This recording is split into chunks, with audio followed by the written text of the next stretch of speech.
security amasung armed force ki members sing prosecute tawdringai ki mangoinana soifadana laingak tege authorization lawgadabani haiba kanglon adu muthatnaba United Nations Human Rights Committee gina Government of India da recommendation tharakpada extrajudicial execution victims families association Manipur ivam amadi human rights alert HRA na taram okli haina ivam amasung HRA na thadorak cherola mana phongdoraklei cherola sina hai ivam amasung Union of India anigi marakta thengnaba kumjali singni tarane thoki case amada CBI na thizinbada armed force personnel kaya gi mathakta prosecute tawba yabagi khudam sangdam kaya phanglabasu authorization yaudabna trial sathaba yadana leirakhibani Thasiki tara pangam sung tara trukta Geneva da pangthoki International Covenant on Civil and Political Rights ki manung channa marisuba India ki periodic review pangthoki bani pong taruk hena chathaki ba mifamaduda Manipur ki issue asi yamdrabada tara humdoirak pukhat ki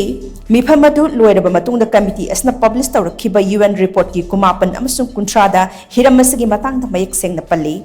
report asigi paragraph kumapan gi matung ina armed force ki personnel ama prosecute tawdringai da authorization gi mathau taba asina maram oiraga tongan ma thodok kaya da human right violation thokhale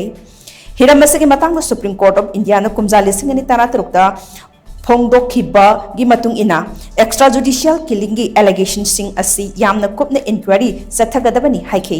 adomenamak Manipur kumjali sing masamapan humdrama pandagi lisingani ga tarani thoi phawbada thokhiba extrajudicial killing gi thodok lising amaga changma kunipan gi manung da FIR kuntramapan khaktamak register tawri FIR kuntramapan sing asigi manung da trial gi schedule su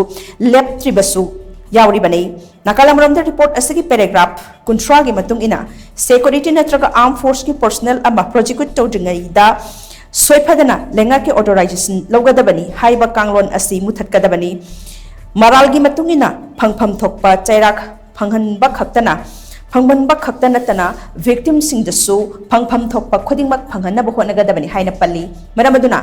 United Nations Human Rights Committee recommendation asigi matung ina Government of India na su lokhatpham thokpa thabak thoram sing lokhalakani haibagi achet pathajaba du ivom amasung HRA na thamli haina su serol sina makhatana phongdoraklei